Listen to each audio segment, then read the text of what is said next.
Let me introduce you. Welcome to Let's Go Live. I'm Gigi Meyer, and I have with me sci-fi author and YouTuber John Newton. Welcome, John. Glad to have you on. Glad to be here. Okay, so we have a lot to cover, and thank you for sending over your press kit. It is, one, very impressive, and two, you do a lot. So we're going to kind of unpack that. We'll do the writing first and the YouTubing, and then maybe you can give us tips on how you get it all done, because you lead a very, very busy life. Sounds good. All righty. So why sci-fi? Wow. So sci-fi's I since I was a kid, I always tended to lean towards sci-fi because it was asking the questions like, what if? What if what if you have a stone that can heal anything? What if maybe like time travel is possible? What if you could look like anybody in the world? What would you do? So a lot of these questions then are put towards characters, and then you get to live life vicariously through these characters and these different stories. So that's kind of what the fun about it is. Okay, one, I love that, because wouldn't we all want to be that way? But why sci-fi versus fantasy? Because a lot of times people would take those what if questions and create their own world, and then it's fantasy with magic systems and, yada, yada. Right. That's a great question, because there's a lot of crossover between science fiction and fantasy. Mm-hmm. And maybe I'll throw that back at you and say, what is the difference between sci-fi and fantasy? I always think sci-fi is either set in today's times, they're like futuristic, and I think fantasy kind of blurs the lines between like there's like a romantic theme, like a little string that runs through fantasy sometimes. And then you get into like romantasy, which is taken off. It's huge, right? Right. But I think sci-fi, there's a lot like, okay, Stephen King writes sci-fi. I was trying to think, who is the creator, Hubbard, Ron L. Hubbard, I think. Yeah, Ron Hubbard. Yep. So, I mean, there's a lot of big names in sci-fi, but they also dabble in like thrillers, suspense. So, yeah, I think that one way I guess you could look at it is it's otherworldly, and whether the otherworldliness is based on magic or some kind of system like that, some kind of maybe unexplained mystical type of thing, and science fiction would be pretty much based on science or technology. Oh, okay. But you get to the same thing eventually. It's like it's different frameworks for the world that you're building. Okay, I love that distinction. That's helpful. Yeah, and then I guess, I was part of a writers group online for a while, and another genre that kind of crosses a little bit with that is horror, because now you got this other world that you're building up, and the suspense then crosses a line a little bit into something uncanny or unknown that's there. Maybe gore's involved, maybe not, but it's a lot of fear-based because of the unknown. And so that creeps into it too. So you have a little bit of crossover. Just like you were talking about crossover with fantasy. Fantasy can be in both science fiction and fantasy. Okay, I think fear-based is such a good statement, because it leads into things that like with science and technology that we are curious about, or maybe undiscovered, or we don't quite have the answer. To me, it's kind of like, space, where space is the new frontier, right? Right. Christopher Columbus thought the world was flat. Now we think like space is like so unknown. There's so much that is yet to be explored and discovered. And then I just read an article that they think like our universe is actually inside a black hole. And I'm like, how in the world can that be? So it's just like, yeah. It is. And there's so much. I guess the more you know, the more you realize you don't know. So true. Yeah. So that type of world building leads a really rich soil for storytelling, I think, because you can go all sorts. Like, think about AI. I mean, we're kind of inundated with it right now, but I'm sure you've seen or read plenty of stories about, well, what if AI ends up being bad? What happens then? What kind of safeguards can we put on it? John, we all saw iRobot. We know. Yeah, right. Yeah. It's interesting that even with the what if of science fiction, that bleeds into reality because in Isaac Asimov's I, Robot, there are 3 rules for robots, and those are even being used as guidelines for AI Today. right now.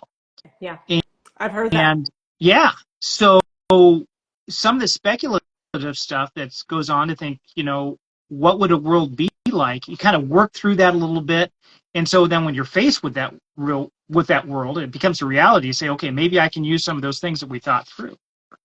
Well, it's true because, the fear is that we are viewed as flawed, that the robots will get more efficient in their coding so they can constantly rewrite faster than we can keep up to eventually, like, we're obsolete, we're the inferior, race, so to speak, and then they take over. So that's like the whole fear I of know that's AI. kind of scary, right? I But is it guess the we'll new see. electricity? We went from kerosene to electricity, and people were like, had all the concerns then. So is AI the new electricity of our times?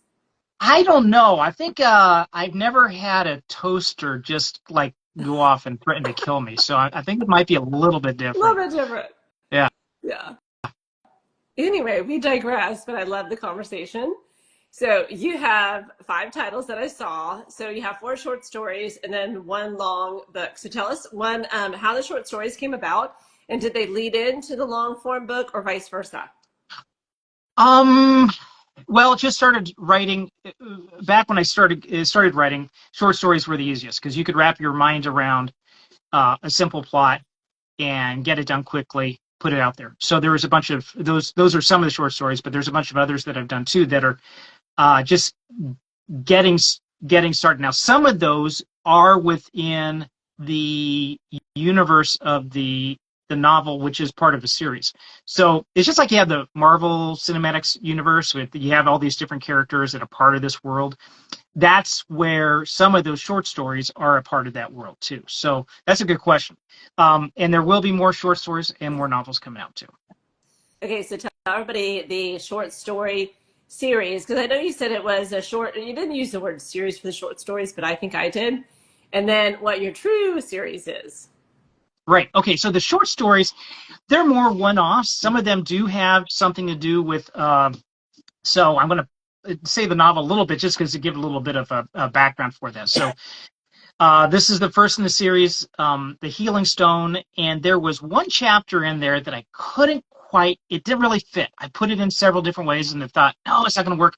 And it's backstory to the main character. It's about his great great great great great grandfather and grandmother, how they find the Healing Stone. And so that is in the 4th short story, Child of the Stone. It's how that all comes about. And so I thought, well, it really does work as a short story for that. So that part fits in, and maybe a couple of others. But the short stories then are kind of in a group that I call Avar-Trek, and Avar-Trek is this future tech that then does lead into where this world is. So just fun short stories. So I put them out there every once in a while. Think, okay, we'll try another one. We'll do this. For those of you that are watching and listening, his covers are stunning. So go out to Amazon and look up John Newton because his covers are great. Thank you. I like that. Do you do your own covers? I did not of the novel. This was I had this professionally done, and I think I'm going to stick to that with the novels because that's not cheap when you do. You know this, right? If you do, it's like, what? I haven't even made anything on this. How can you ask? But then the artist, you do really need to pay your artists because they do a good job. If they do a good job, it can make or break the book because that's the first thing people say. They do judge a book by a cover, all that kind of stuff, right? But the short stories. No, those are ones I've done myself. I always tell people there are some parts as an author that you have to spend the money. So if you're not a graphics designer and put out professional outputs, then that's where you have to spend money. If you are not an editor or maybe have an MFA, then you need to spend the money there. Yeah. So some places you have to have the financial outlay before you actually get paid. Right. Yep. So the novel is out. The 4 short stories are out. What are you working on next? The next, so in this novel, the main characters, Francisco, the question or the tagline that goes with this is, what would you do with a stone that can heal anything? And the premise is that he is a 13th century teen from medieval Spain, and he inherits this stone. And he wants to do justice in this world. He wants to help people out. And his parents have been killed. He's an orphan. And he discovers that the true owners of the stone are looking for him. And so then there's a time travel thing that comes involved with that. I don't want to say too much because it's a spoiler, but spoilers. He is the first of 6 that will do something special. And then the book 2 is the 2 of 6. And that's a girl named Ramada. She's Francisco's 16. She's also 16. And the tagline for book 2 is, if you could look like anyone else, who would it be? She is a princess of the Mali Empire, the African Empire of Mali. Now, these are all historically based. The stuff that happens in here, this is in 1212. The battles that happen in here, the Battle of Las Navas de Tolosa, all the other stuff that happens is historical. So that's where the sci-fi and historical kind of meet together. So with Ramada, she's this princess in the Mali Empire. It's the 16th, so the 1400s, and she she's accused of stealing her father's cloak of many faces. Okay. And he's the emperor, right? This cloak of many faces is this magical cloak that can make you look like anybody or make you disappear. And so she's accused of this. She didn't do it. And so then she has to go off and try to prove her innocence. And while she does this, she runs into the people that are looking for her as the 2 of 6. So, and maybe Francisco was there, maybe not. Spoilers, I'm not going to say anything, but we'll go from there. No, we won't. But does every story have a tagline like that? Yes. Because I find that to be enticing, right? What a good way to draw readers in. Yep. And there's an overall arc to all these, too. There's characters that are in all these stories. There are eventually what happens is you hit almost every century from the 13th century on up. So the 1200s, 1300s, 1400s, 1500s, and keep on going like that until you hit maybe modern age. I don't want to say too much, but something like that. Okay, So. one, that is a very cool concept. However, I have to imagine that has to be challenging. Why did you choose to do real events when it probably would be easier to just make up your own? Because I love history, and a lot of history already has it. The story's already written in history. You just need to find the right story, right? So, but it is nice window dressing the outside. You got the science fiction, world building, and you also have the real world that's there as well. So, yeah, it does take a lot of research, but I think it gives the story extra flavor. Well, and you're passionate about that, so we'll talk about that in a little bit. But how long does it take you to write that book? Research aside, I assume you have to do your research first, and then you write it. You know what? It kind of goes hand in hand. There's something that looks good in history, then go from there. And with world building, it's like an iceberg. You're only going to see, as a reader, you're only going to see about 10% or so of what's actually there. There's a lot of it you don't want to, as an author, you don't want to pull all that in. It's going to be boring. But then you have that resource that you can pull out of that's there. And if I need to do some extra digging, I'll dig. Need to find out a little bit more about what happened in that part of history, pull that out. There might be some interesting things there, maybe not.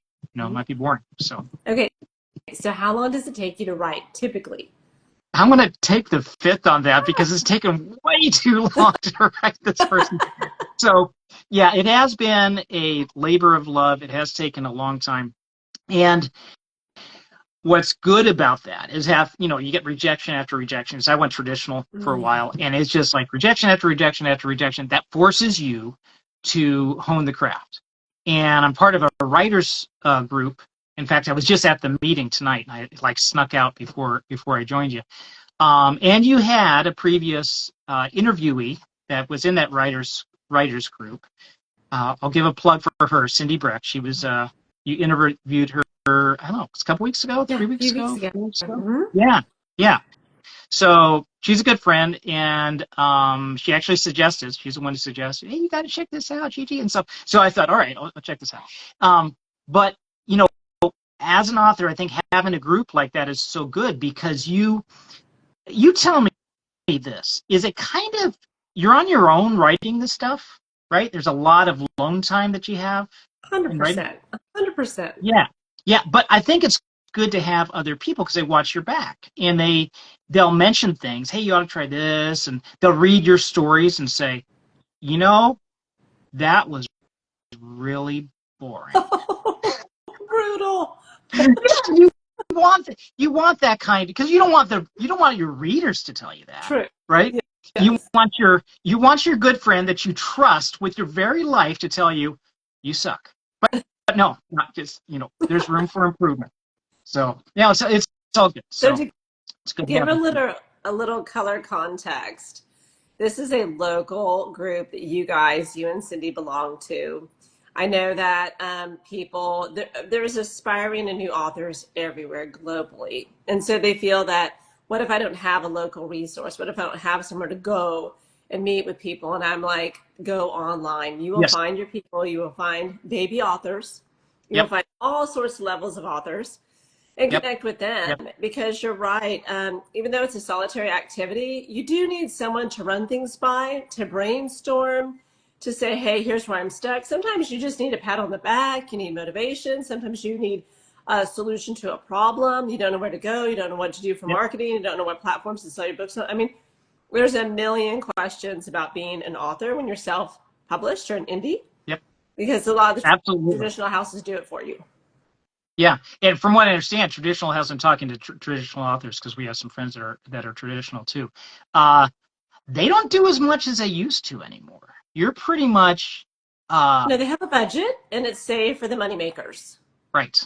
That's it, Yep. and not to get emotional about it, because it's a business decision. Books are kind of like newspapers, right? Now they've had a revival, I think, because the book talk community and also Bookstagram have revived books, but they're on a downward climb like newspapers were. And so they have to put their dollars into what will sell. Yep. Yep. There's huge changes in the publishing industry. I mean, Mm-hmm. who knows what it's going to look like 5 years from now? And there's a lot of competition that authors have with, say, okay, I'm going to put this out in front of you, but I mean, you have so many other things that are out there, so many distractions for guys. If your target is guys, you know, internet, gaming, all sorts of other things that are out there. And if you ever had people tell you after you say, oh, I've written this book, and say, well, let me know when the movie comes out. Yes. Yeah. So audiobook, I haven't done it yet for this, and I really need to. I started, but there's some technical issues. So audiobook is I think it's a really good way to go. I listen to a lot of books on audio. And so for people that are busy and stuff, they're just, they're driving or whatever, they can plug that in and they're good to go. Yeah, it's expensive. I would love to do mine in audiobook. I have 12 books out. Ugh. And the thought about it, doing it. And then if you're dual POV, you have to have the male and the female, and then you got to blend it together. And I was like, ooh, I'd have to outsource that, because I am a pretend IT person, not a legit IT person. So I understand about that. Yeah. Now, have you tried Audible? ACX. ACX? Okay, I have a few friends that have, and so I'm kind of like watching from the bleachers to see how they do it and how it works. Did they So have a then I good, can be like, good hello. experience or a bad experience? Are they still in process? So I have one. I kind of have a myriad of them. I have one that records her own female parts because she Mm, has that smoky, sexy mm, voice. I was like, okay, well, mm. that's not me. So then she picks the male and then she merges it together. She does all the editing, audio editing. And then I have some that have had to go and interview and pick the voices, and then ACX merges it. And then others that do like AI voices. I don't quite know how that works either, but The, I haven't taken the Aud- dive into it yet. yeah, Amazon had, I don't know how much you want to talk about the technical aspect of, but Amazon has just released, a friend of, actually, Cindy just showed me, on KDP, if you go to the bookshelf, if you look at your particular books, it will have something there you can click on for AI. And previously, that was like, no, no, no, no, no. You don't do that. Okay. I think they're changing their tune. Interesting. I know Apple Books has that. Apple Books has had AI for 18 months, I think. Okay. Yeah. Yeah, and that's a big You're right. question. We So do. yeah, that's another aspect of AI coming in and doing things that, I mean, if you do it, you're pretty much taking. I'm not saying it's good or bad, but it would be somebody's not going to get the job, even if it's you doing it. If AI does it, but you got to go so quick to market. It takes a while for that. I did do ACX. I did do for a couple short stories. It takes a while to get that out, and if you're trying to get something to market real quick, it can be slow. Especially if your strategy is to be a rapid publisher, a rapid release, Yes. which in my genre is very common. I don't think it's as common in like sci-fi, definitely not as common in epic fantasy with that world building and all the Yeah. magic systems. Yeah. But I know what you're saying. It's definitely, everyone is taxed for time. You hear that, like, I have no time, I can't do this. It's why we can't eat healthy, stick to our fitness plan, achieve our goals, all You're the making me feel guilty. John, that's everybody in life Yeah. except for that like 1%. But you're right. If we can make our products as authors as accessible as possible in multiple languages and multiple formats, and Mm. also those, I have developed kind of a bigger following with those that are dyslexic, and I have reached out to them several times. I have several readers that are, and asked them, okay, what is your experience? I don't have that personally. I don't have anyone like in my immediate universe to ask about that. However, it's so much easier for them to listen. So how can Oh. I convert my text content into audio, into video to make it easier for those that have a learning disability? Yeah. Yeah. That's, to me, I know we all talk about the convenience of audio and podcast and video, but to me, I really want to focus on those listeners that struggle and that have learning Mm-hmm. disabilities so I can convert that. So it's kind of like my side project that I'm thinking about. That's cool. I hadn't thought about I that. know. When you first started talking, I was thinking that there is a certain font that's supposed to be easy for people that are dyslexic to read. I don't know if you've Correct. seen that or not. Okay, so you've seen it. But of course, if you have an ebook, that's not going to work because you can't choose your fonts. But you could do it on print book, right? Yeah. But audio would definitely do it. Mm-hmm. So anywhere that you're putting out text, how do you do that to audio or video that is easier for those that have a dyslexia or any number of learning disabilities? There's a lot of them out there. Yeah, that's true. And the convenience of, for me, it's just the convenience of listening on audiobook. Yeah, our drive time. Yeah, yeah. Um, it can be helpful. The problem with audiobook that I found is that sometimes you get distracted and it's like, okay, I got to rewind. Where was I? I mean, I've done that Yep. reading, like physically reading too. Sometimes like your mind just wandering and you're still reading, but it's not registering. But I think with audiobook, it's a little bit different. I think so too. So in your books, do you write in first person or third person? Are you past tense or present tense? Fifth person. I take fifth person. I do that. Take the fifth. No. So in this series, I'm not sure about the short stories. Mm-hmm. I think they're all third. This is third. I do have uh, a, another novel series that's not out, but that's first person. And so, how about you? Do you do, because I know there's an intimacy that's there in first person, but then you're limited because you don't get other points of view that are there at the same time. What you find works best for you? Well, I think for me, because I write romance, I write very spicy, but I write deep POV because, and I've said this many times, I want you to feel my character. When my character's back is against the wall and they don't know what Mm-hmm. to do, I want that to be you. I want the tension, the angst, all the emotions. And then when they make the wrong choice, I want you to be mad at that character like, you idiot. Aren't you seeing Stupid. what. But I used to write single POV and I love single POV because it's really reflective of life. John, I don't know what you're thinking from the next guy from the next guy, right? Mm-hmm. We would love to be able to see what everyone's thinking and be able to react and stuff like that. And so I have switched to like dual POV because that's very, very popular in romance. I don't always like it because it lets the reader in on both sides of what, the man and woman are thinking, or the man or woman or woman. But it's popular in my genre. Single POV is not, but I love it because you're working on limited information. It's biased. And we as humans, we're so biased. We're so flawed. Right.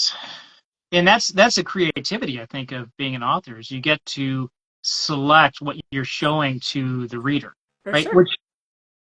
And that could frame the story. I mean, you got this character irony. This character doesn't know what's around the corner, but if you had another character there, you might. Have you ever done where you've rewritten the same scene then from another character's point of view? Yes. Okay. So I compared it in my debut novel many moons ago. He talks about, like, let's take a Coke bottle, right? One of those old-fashioned glass bottles, and it's already filled up. Mm-hmm. So if I see it, you see the label, I see the ingredients. If I shift it, you'll see the side and I see the side. If I shift it, now you see the ingredients and I see the label. And so I've taken that same, and I happen to use it actually in the book to illustrate something, but I've done that for myself as a writing exercise to see where I want to write from. Like, where do I want to start in the story with this person from their flawed outlook, etc. Right. And then, maybe if the second chapter you do from a different point of view, a different character, you see maybe the motives that second character has aren't at all what the first character thought. First character thought that he's after me, and then you find out later that no, he's trying to help you. So yeah, there's all sorts of fun things you can do with that. Oh, for sure. But let me ask you this. As a writer, don't you think some of it is learning you first? Learning me Correct. first? You probably, when you first started writing, you didn't know if you're a night writer, a morning writer. You don't know if you're first, third, past, present. You don't know what type of writer you are. So when we tell ourselves a story, you're kind of learning, like, who am I? What is my tone? What is my voice? That's a good. Am I rich in dialogue? Am I rich in narrative? Is it banter I'm good at? And so sometimes, you have to learn yourself. Right. No, that's a good point. When I first started, I didn't know about point of view. I was writing omniscient and head hopping, right? And that didn't used to be. It's like now it's anathema. So you can't do that. 150 years ago or so, or whatever, that was like the norm. So, but it is interesting that there are some things now that we do that we look at and say, this is the way things have to be, and it didn't really necessarily be that way. But discovering, oh gosh, I guess it's a journey. You really don't know what your voice is. You don't know what your strengths are, like you said, until you're actually doing it. Correct. So now that you have 5 works out, and then you have that series that you haven't published yet, how have you changed from when your first public works to where you're at now? How have I changed? Yep. Oh man, these are good questions. Well, I've gotten older. It doesn't look like it, but I have. No, yeah, we all do, right? So I would say, like I said, point of view, understanding how to do that, understanding the different tricks and nuances, like we were talking about, just having 2 different points of view, handling it deftly, that you are leading the reader down a certain path and there's a twist that's unexpected. I like having the semi-obvious twist or 2 that are in there, so the reader says, I knew this is going to happen. Give that little reward, and then sideblind them with something that they thought, it was there the whole time. Chekhov's gun, it does work. So there's little things that you pick up over time like that'll do. And I don't know if this is true with you, but instead of, like, you got this bucket list of all these things you want to do, it's like, oh, I'm done with my bucket list. Okay, I'm finished. these things sort of multiply like hangers in the closet. It's like I could do this, I could do that, I could do all these different Yep. opportunities. So things grow, Oh possibilities yeah. grow. Shiny new idea syndrome.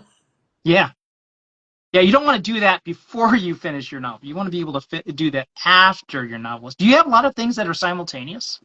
As far as like my current works. Yeah. Oh Or gee. you laser focus, you get that thing done, and then you split off to something else. I'm laser focused, and because what I have tried to do multiple projects at one time, but then they all have the same tone. Like my male characters all sound the same. I'm Yeah. like, that's not how like Dominic or Diego. So no, I'm laser focused. I lock in. I'm like, do it, get it done, off to the editors. That's a good I point. marvel That it at kind of people bleeds that can in. do multiple works. I talked to an author last week on this show, and she has 3 different stories going at all times. I'm like, how do you do that? Yeah, yeah. That would be rough.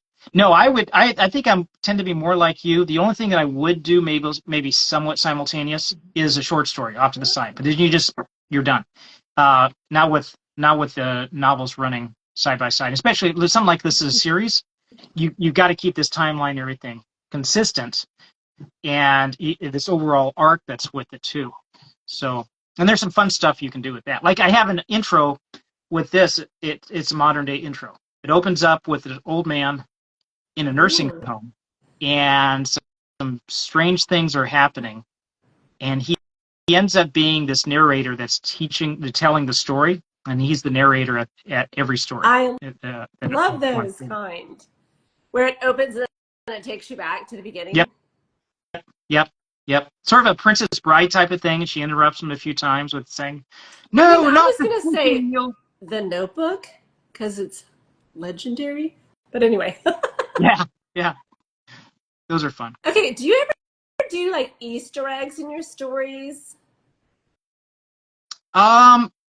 Okay. So define Easter egg. It's things, let's say a number pattern, because you said you're taking actual events, you're taking historical events, and I think with sci-fi you can kind of like slip in like a little sequence that if they're paying close enough attention, they're like, oh my gosh, this number pattern. Maybe it's a Oh, okay. 13 here, a 3 and a 10 there, or just an example. And so you kind of Easter egg it all along, and then the big reveal at the end, like, oh my gosh, it was there all along. Uh, um, there are definitely twists and reveals that are in here. I love doing those. So I don't know if you'd say that's a But like a hallmark or not. That definitely. pattern, that people are like, oh my gosh, in this story, he said, John and Tom were talking in an interview, and now it's over here. You know what I mean? Where not necessarily like a crossover, Mhm. but it allows people to put together like little clues to. I'm terrible at it. But There, I love when people do it. well, there are definitely hooks that are in there that go into the next Mhm. story that don't show up until later. So there is, when I say the novel, there's threads that go throughout it, like Mr. Hunan, who is the guy in the nursing home. There's threads that are out with him. There's other things that are in there that you don't. I try to resolve a lot, but not everything by the end of the story, so you feel satisfied that it's done. But then there are some things that are picked up in the next one that come around and pull out. So there's that. Now, Easter eggs in a video game would be something that you would discover that may be outside of that world. Halo, you're playing Halo and then you discover something and maybe it opens up and maybe there's a McDonald's cheeseburger in there or something. That type of thing. So that's why I was asking about the definition, if that's Okay, where you're well, going to with get it. technical with you, Taylor Swift uses them all the time. Okay. So, if Taylor is humongous and can use them, we should probably take a page out of her book and figure out how to use them in ours. That's a good point. I'm gonna take notes. You're So we teaching could me. be like, we're like Tay Tay. Yeah, I did use Mom, did you sometimes the number take a 40. note about that? Did Huh? you Did, write a note about that? I'm not saying. Oh my Um, gosh, that is hilarious. yeah. Uh, the number 42. I don't know if you're familiar with science fiction. There's something about the number 42, and I believe that's embedded in there somewhere. Just because I was looking for a number, I thought I'll use 42. That is Hitchhiker's Guide to the Galaxy is the meaning of life, the universe, and everything isn't the number 42. So I wanted to slide that in. So Okay. there's some of that. 42 is going to be in every book now. So let's move into your YouTube channel. So tell us the name of your YouTube channel. You have almost 1,000 subscribers, and you have like 162 videos that I saw when I did my research on you. And it's fascinating. And I was looking through those titles, and so tell us like what it is, the name, how you got started. Okay, so Newton Sci-Fi is the channel, and I did it primarily to get some groundwork for the stories, but then it's taken a life of its own. It covers everything from science fiction. We talk about a lot about movies, a lot of science fiction movies and stuff like that, and also, believe it or not, theology that's in there. So we talk about that as well. So it's kind of, I wouldn't say it's all over the place, but it does sort of frame the philosophy and the background for the novels, the science fiction, everything like that. It all brings it all together. Okay, would it be an accurate comparison if I say it's a little bit Da Vinci Code? That could be. That could be. Well, because Da Vinci Code does, that whole series by Dan Brown, it goes in and digs out pieces of history, real stories, and then kind of weaves a tale through. It's very much an examination of theology, that series of books as well. Right. Yeah. That's probably a good comparison. I hadn't thought about it that way, but it might compare it. Like so there's, like you said, the research that goes into it. The back of the book, I was debating whether to do this or not, but I was talking to some people that found it out was good. There's a glossary back there, and because there are terms that are used in the book, you're just like, I don't know what that's talking about. I try to define it as much as I can within the context of the story, and then pull it in. So the YouTube channel, like I said, that's sort of taken on a life of its own with everything else, but it does focus back on the story writing as well. And when we do it, I'm sorry, we do it live most of the time. There's also ones that are pre-recorded, but the ones that are live get a chance to talk to the people in the audience, and I really find that enjoyable. Okay, let's pause right there. Tell them again the name of your channel. I know you said it once, but the name of it, and also how do people join live? Do you have a set schedule? Yes, I've taken a hiatus for the last couple of weeks because there was some schedule conflict with work. Work has been nuts, real life, that you got to do stuff with that. So now that that's calmed down, not this week, but a week from this Tuesday, every Tuesday night, 8 o'clock, that's when the live stream comes out. And we always look at the chat whenever it's happened in the chat, and there have been times in the past too where we've opened it up to say, people live on video or audio, if they don't want to show their faces, can get on there and talk too. So that's I find that really enjoyable. So it's Newton Sci-Fi, yeah. 8 p.m. and what time zone? I'm sorry, I should be specific about that. It's Eastern time zone, so I think you're an hour difference, right? Well, because we are global, right? Yes. And so you want to be able to have the time zone so people can do the conversion time. Yes, that is correct. And I've had people in from all over the world: Australia, Greece, Italy, I think. And so we've had, not necessarily calling, but on the chat, you see them make comments. So. Okay, so I read through some of them. What are some of the video topics so people understand what we're talking about? Oh my God! When it's a mix of history and theology. Okay. Because you do have not a Q&A per se, but you do answer questions from people that are writing in. Oh yeah. It's not just you. I think that's It's interactive, is what I'm saying. It's not just you sticking to your script.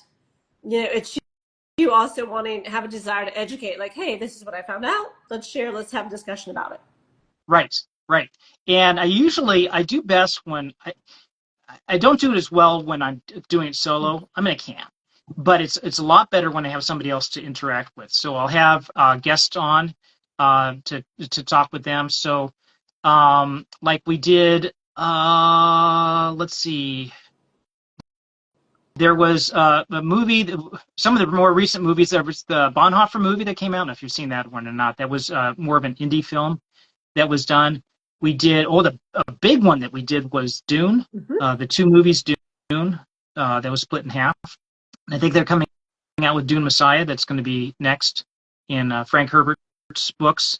So theology, a lot of it is, some of it is what they call apologetics, and that is where we go into, and we're looking at like New Testament manuscripts and get into reliability of those books that are in either the Old or New Testament. A lot of people would say, oh, maybe it's just written during the Middle Ages. No, we have manuscripts that go as far back as the 2nd century. So we know there's a good deal of reliability. And there's something called textual criticism that goes with that too. So not going to get too technical, but that's the background for that.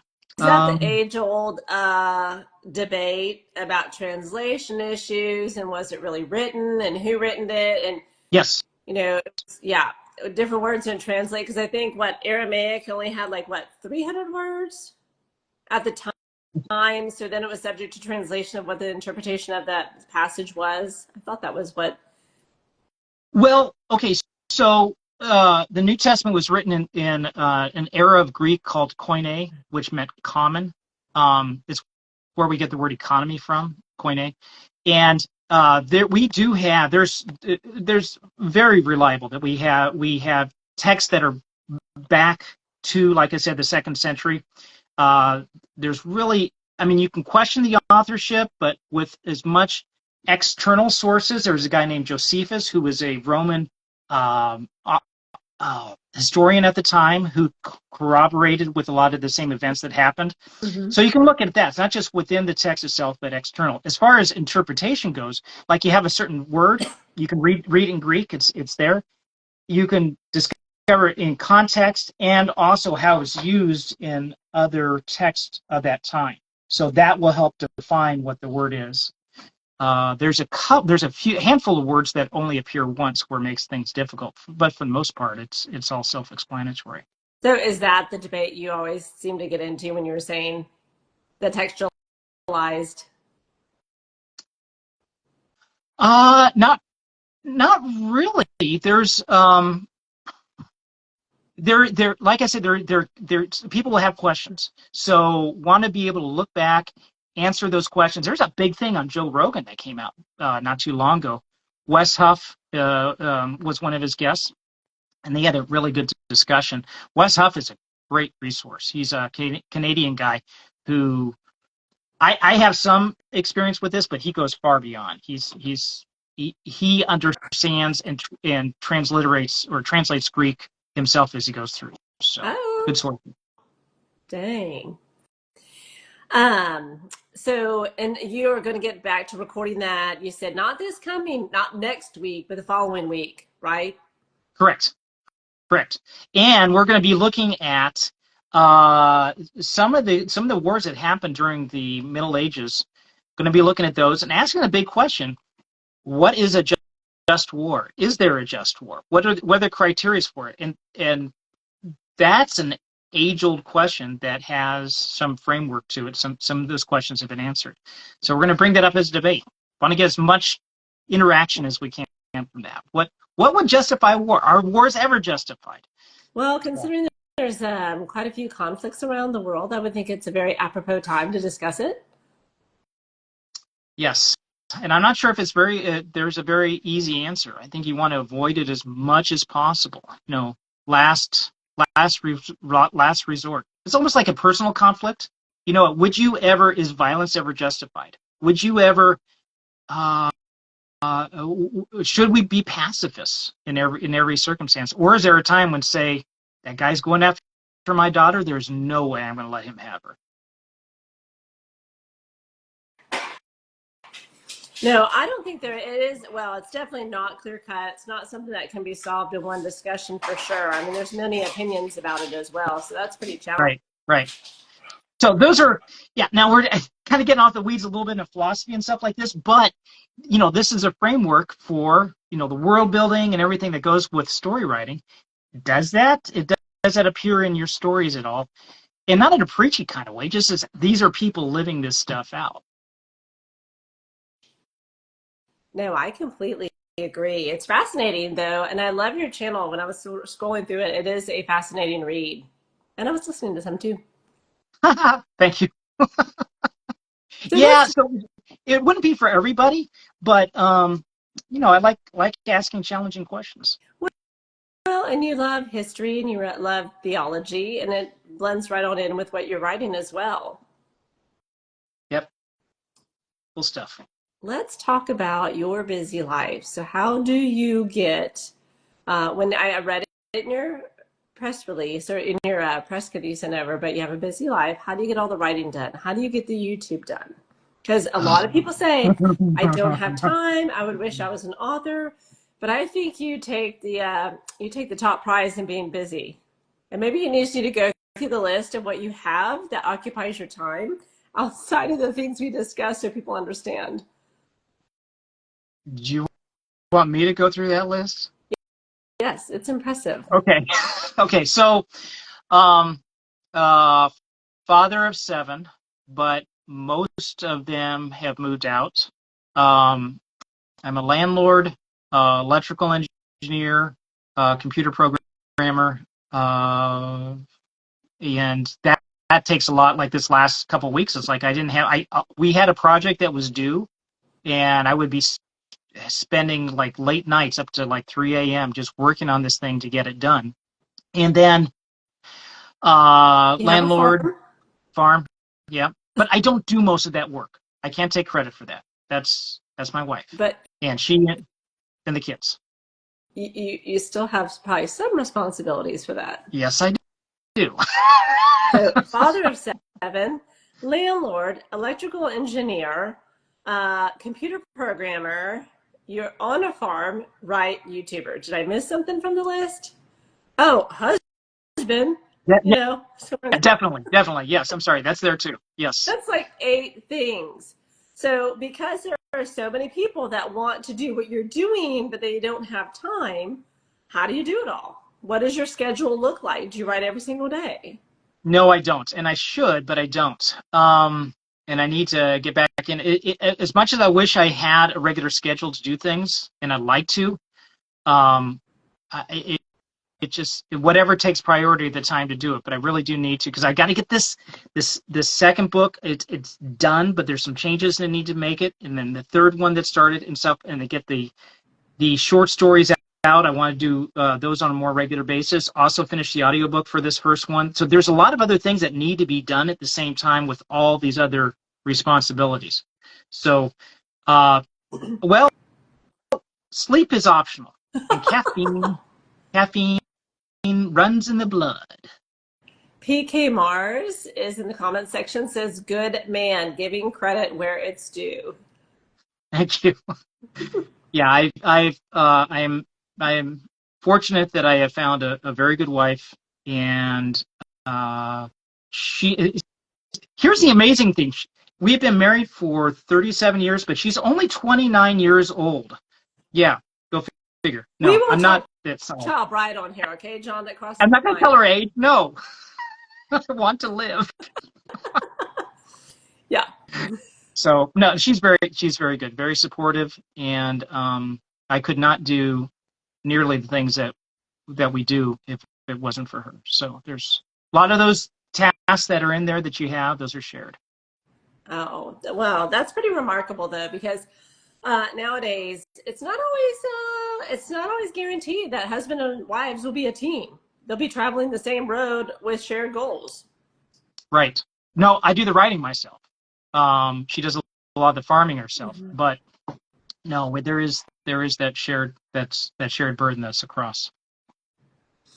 So, what would you tell new and aspiring authors how to get it done? You know, you do a lot of things, but yet you're still excited to write your stories. You're still excited to go live every Tuesday on YouTube. What would your advice be? Um, find your voice, and the way that you do it is you write, discover your passion, and write regularly, which I should be doing, but I'm not. So I got to practice what I preach, right? And then I think it's really important to find a writing group that you, even though the writing itself is solitary, that you have that support group that's there. And you mentioned online as well. And I think it's better in person, but online is available and it is important. I got started. I'm going to do a plug for these guys. Online Writers Workshop. And this is 20 years ago. So more than that now. It was Dow Publishing, DAW, that started it. This was Online Writers Workshop for science fiction, fantasy, and horror. Remember those three genres I was talking about? They're all on there. But then they went independent. They weren't, Dow had just let them off, but they still are out there. And I think it's like, I'm not sure what it is annually now because I'm no longer a member, but it was like $50 a year. And that's fairly doable for most people. Yep, very reasonable. And what you do, and you probably have seen this too, is that you write, you're given a certain amount of credit. And it's not by money, it's you earn the credits by critiquing other people's work. So once you have 4 credits, you can post something. And it's a chapter or a short story. And it's whatever genre you can put in, whether it's adult only or whatever, you can put that in there. And then people will critique it. And then you earn more points by doing it. So that's how this whole cycle works. And for the most part, you get good criticism by that. So that's one avenue to do. Well, I like that because it meets people where they're at, right? So it gets to a point of entry pretty low. You write, you critique others, and then in that critiquing others process, you will see the good, the bad, and the ugly, right? You'll come across some really amazing, talented writers, and you'll see the way they do sentence structures, see what their dialogue is, how do they world build, what is their magic systems, what is their, when you go to sci-fi, what is their technology, how do they explain things? And I think that's really helpful. Yes, it is. Yeah. And this was, like you said, you develop the craft through this, and that is something that's necessary. You do need to know how to do that. We have so many tools that are available now that weren't available when I got started. Like I use Pro Writing Aid. That helps a lot, to find any grammatical errors, things like that on the line level, doing line edits. That's very helpful. John, I used to think I know where commas go. And then I got these, I have both Pro Writing Aid and Grammarly.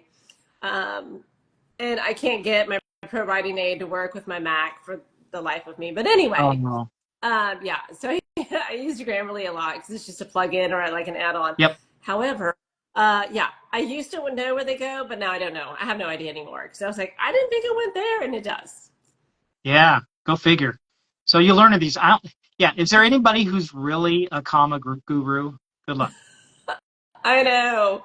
My editor is, because she'll quote like the Chicago manual of something. Manual style, right? Yeah, she quotes out of that book, and then she's like, "We know that's an Oxford comma," and I was like, "I don't even know that's a complex compound sentence." I'm like, "Oh my gosh, this is going way back into my memory bank." Yeah, you actually use that. So she is, God bless her soul, because she does my editing, and I couldn't do it without her. Yeah, and I think that's important as indie writers that you do have, like you said earlier, you staff to whatever your weaknesses are. So if you're not, and even if you think, I think editors are really important. And your editor won't catch everything either, but you really reduce the amount of errors that will be distracting for somebody reading a book, that they can really get immersive in the story without being pulled out by something that's obvious, like, wow, you spelled her name like this back here, and now you're spelling your name this way. Well, because the indie and the self-publishing market has taken off so much in the last decade, we are held to the same standard as traditional published, even though we don't have the marketing and the budget and the money coming in that they do. And so it's really challenging, right? That's true. So your product has to be as best as you can afford for it to be. Yes. And the question is, do you do quantity or quality? That's an open-ended question. I'm not sure which is better for me. I've focused a lot on quality, but that hurts being able to get something out. Now that you got a series, it's like, dude, you better get something out now. They're looking for the next book. Well, and I think it's also learning, do I write the entire series and get it all out of me, then go through editing, and then I have the whole thing done so I can release it on whatever predetermined schedule I want. So it's kind of also like teaching yourself as an author how do, being different from a writer, you had to teach yourself how to be a writer. Now you're having to teach yourself the business side of being an author and what that looks like, what your business model is, and what your marketing plan is. That is a icky really good side. distinction. I like that. That's a good distinction. Yeah, I think I would have. I do have things in the background that I can put out, but I got to be really quick with the next ones. You're right. It's nicer to have my friend Cindy. She has a trilogy. They're all done, and I am so jealous. Same. We all are. Yes. So she did. I think she's done a very good job with your series. I don't have the patience because once I am done with that book, I am done. We are putting, once it's out of my hands, it's written, it goes, over to my 2 editors. I'm like, okay, don't send it back. I don't want it back. We're going to just go on through the pipeline. It goes next to formatting, etc. I don't want to sit on my stories that long, but that's just me because I have no patience. Well, I think Winston Churchill has a really good saying with this. I don't know if you've seen it before. He says, writing starts out like a fantasy. You've got this little thing off to the side. Then it becomes a lover. It takes all your time. And then it becomes a monster. It absorbed your life until you finally cast it out into the public just to get rid of it. Oh my God. And so I love that. Yeah, I don't know. That's not the exact quote, but it's something along those lines. Okay, well, that is going to be my new thing because that is so me. Yeah. We only have a couple minutes left because this has gone by so fast.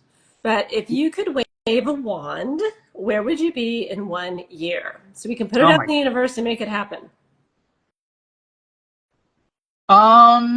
Okay, very good question. You got 2 minutes to answer this question.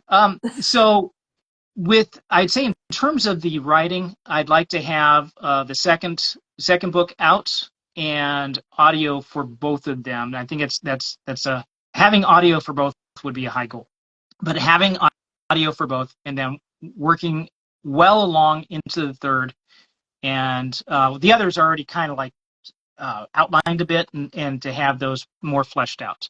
So in terms of that, yes, I'd like to have those done a year from now. Okay, and the YouTube channel. More guests, more interaction, more people to bigger audience. Not so much. I'm not infatuated so much. It is nice. I'm like a hair's breadth away from 1,000. It'd be nice to cross that line because there's some actual things that happen with YouTube when you do that. But that's not the goal so much. It's be able to have the interaction with people. Nice. So where can people find you online, and where can they buy your books? Okay.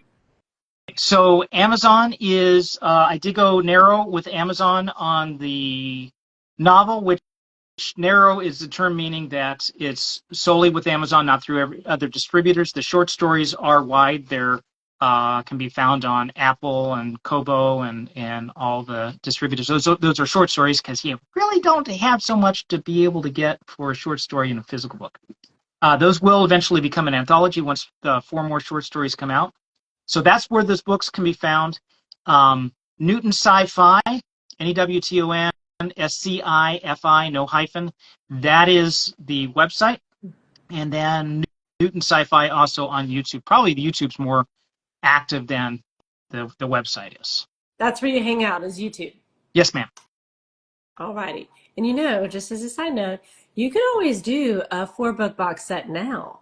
Then do your back 4. And then do a completed series. So then you're actually having 3 products instead of 1.